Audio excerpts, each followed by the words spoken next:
vamos ter problema. Entendeu? Então, a origem do pecado é o problema para nós. E a gente precisa ter essa noção. Porque quando a gente tem essa noção, a gente evita problema. Quando a gente deixa de semear palavras malignas, quando a gente deixa de semear ações malignas, quando a gente deixa de semear frutos malignos, nós já vamos ter, entenda bem, já uma vantagem de não precisar colher algo que nós não plantamos. Porque, como diz o apóstolo René, que eu gosto muito da frase que ele fala, o plantar é livre, mas o colher é obrigatório. Não tem como fugir de colheita se você plantou. Tem como você fugir de colheita que você não plantou. Eu não plantei, não quero nem saber, eu não vou colher isso aí não. Mas agora se você plantou, meu irmão, não tem jeito de você correr. Entendeu? Por isso que a gente vai ter que vigiar a nossa alma, vai ter que vigiar nosso coração, vai ter que vigiar nosso comportamento, vai ter que vigiar nossas palavras, vai ter que vigiar o nosso olhar, vai ter que vigiar tudo. Por quê? Porque na nossa vigilância nós geramos frutos bons. É igual aquela horta. Se você deixar a horta, plantar a horta lá e deixar virar as costas, falar, daqui tal dia eu venho colher, você não vai colher nada. Você vai chegar lá, está cheio de mato. A planta está engolida pelo mato. É a mesma coisa que acontece lá, vai acontecer na nossa vida espiritual. Então, a origem do pecado é que traz os problemas para nós. E a gente tem que entender isso, tá? Romanos 8, 18, 25 diz, porque para mim tenho por certo que as aflições deste tempo presente não são para comparar com a glória que nos há de ser revelada, porque a ardente expectação da criatura espera a manifestação do Filho de Deus, porque a criação ficou sujeita à vaidade. Olha só, a criação ficou sujeita à vaidade, não por sua vontade, mas por causa do que a sujeitou. O homem sujeitou-se ao pecado, tudo agora que é da criação está sujeito a esse pecado, a essa vaidade, a esse engano. Entendeu? Seja bem-vindo, Luan. Deus abençoe a tua vida. Também, Naomi, Deus abençoe, viu, filha? Então, olha só,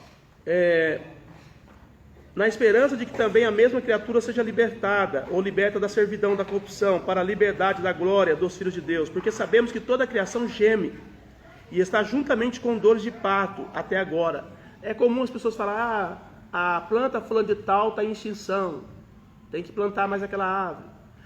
O animal fulano de tal está em extinção, tem que cuidar mais daquele animal. Então toda criatura, ela está sofrendo por causa do pecado do homem, a ganância. Os caras vão lá, cortam as árvores adoidado, e aquele negócio para ganhar dinheiro, não está nem aí, se preocupando. Então toda a criação está gemendo por causa do pecado do ser humano. E aí vem os problemas. Por quê? Porque alguém está semeando, alguém está fazendo alguma coisa errada, alguém está debaixo do pecado, alguém está dando vazão para o pecado. E isso vai vindo o problema, e isso vai trazendo condição de dificuldade para a gente, tá? E aí diz, mas não só a criação está gemendo, ele diz, não só ela, mas nós também, que temos a primícia do Espírito, quer dizer, nós que estamos servindo a Deus, sofremos mais ainda. Por quê? Porque a gente é um corpo estranho, dentro de um mundo de pecado, entendeu? O mundo aceita fazer tudo errado. Você é cristão, aceita querendo fazer tudo certo. Aí você fica meio um peixe fora d'água, entendeu? Aí a gente geme. Aí as coisas começam, às vezes tinha tudo para dar certo, mas começa a dar errado porque existe uma resistência do lado de cá de pecado. Então, a origem do pecado é gerar problema. É trazer dificuldade, é trazer luta. Olha aí o sistema do governo que você vê. Os caras só fazem as coisas para ferrar a gente. Entendeu? Eu fico indignado atrás com aquele farol que os caras estão colocando ali. Aquele radar, a pista inteira é 50 por hora. Quando chega no radar, os caras colocam 40. Gente, onde já se viu? Numa baixada, numa pista que a pessoa anda, né, tinha que andar 80 por hora, porque é uma pista que precisa de fluxo rápido. Ela é para escoar o povo da região para ir trabalhar.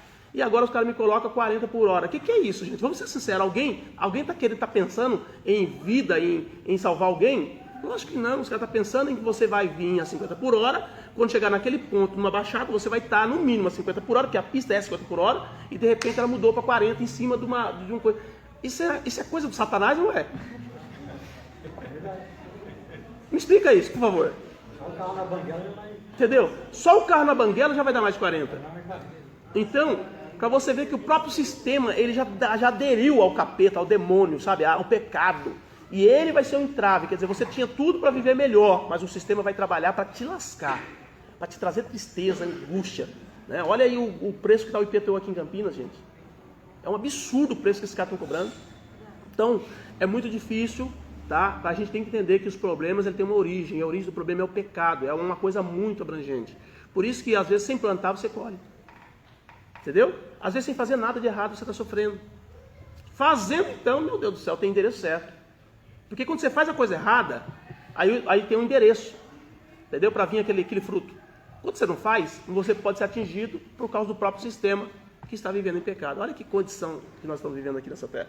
Então está dizendo, aqueles que vivem aí, têm a primeira espírito, vivem gemendo. E é o que está acontecendo. Mas está esperando a adoção, a saber, a redenção do nosso corpo. Porque em esperança fomos salvos. Ora, a esperança que se vê não é esperança. Porque o que alguém vê, como esperará? Mas se esperamos o que não vemos, com paciência esperamos. Então está falando aqui do cristão que mesmo sofrendo a todas essas guerras, essas lutas, tudo, ele está com a visão em Cristo. E ele sabe que logo, logo vai acabar esse problema. Será que eu posso ouvir um amém? Amém. Logo, logo nós vamos ser arrebatados dessa terra. Logo, logo Jesus vai voltar. Logo, logo eu posso partir, você pode partir e cessar. Eu estava lá no velório da Letícia, no enterro da Letícia, e eu, olhando para ela, eu disse assim, até agora ela lutou para pagar aluguel, para pagar IPTU, para pagar água, para pagar luz, para pagar gás, né? Sofreu pra caramba porque ficou com câncer, e depois perdeu o emprego, e foi uma luta. A gente viu o sofrimento que ela passou. Só que agora não, agora vai ter casa, vai ter luz, vai ter tudo, água, vai ter tudo de graça, não vai precisar pagar nada, porque lá no céu não vai precisar pagar nada. Entendeu, gente? Então, querendo ou não, nós só vamos livrar do problema, de fato, quando nós somos levados dessa terra. Enquanto nós estivermos aqui, não tem como se livrar 100% dos problemas. E é isso que nós temos que ter na nossa mente. Todos os dias nós vamos ter BO para resolver. Então a melhor coisa que a gente tem que fazer é aprender como lidar com eles. Porque não tem como conviver nesse mundo, nesse sistema que nós vivemos hoje, sem problema. E se você procurar cavar mais o buraco, aí você vai ter mais problema ainda. Então você tem que procurar se isentar de não buscar mais problema do que você já tem. Porque senão a coisa fica estreita. Tá? Então, por causa do pecado. Outra coisa aqui, por que nós sofremos? Por causa da lei da semeadura.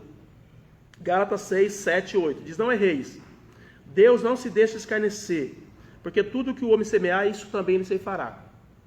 Porque o que semeia na sua carne, da carne ceifará a corrupção. Mas o que semeia no Espírito, o Espírito ceifará a vida eterna. Lembra que eu falei para vocês? Nós vamos colher frutos ruins sem querer. Tem uma passagem da Bíblia que Deus fala quando o povo está saindo do Egito, Deus diz assim para o povo, olha, vocês vão entrar em casas que vocês não habitaram. E vocês vão colher fruto que vocês não plantaram. Então, volto lá atrás. A gente colhe frutos bons de pessoas que plantaram alguma coisa que a gente não plantou. Tá? Só o fato de você ir lá no mercado comprar uma fruta lá, às vezes fala, nossa, está tão barato. Antigamente, né? Porque agora está tudo muito caro. Né?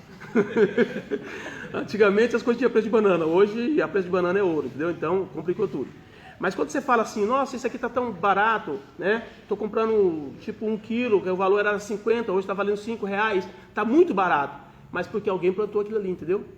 E quem sabe porque muitas pessoas plantaram, ficou até barato. Porque quando tem muita coisa, né?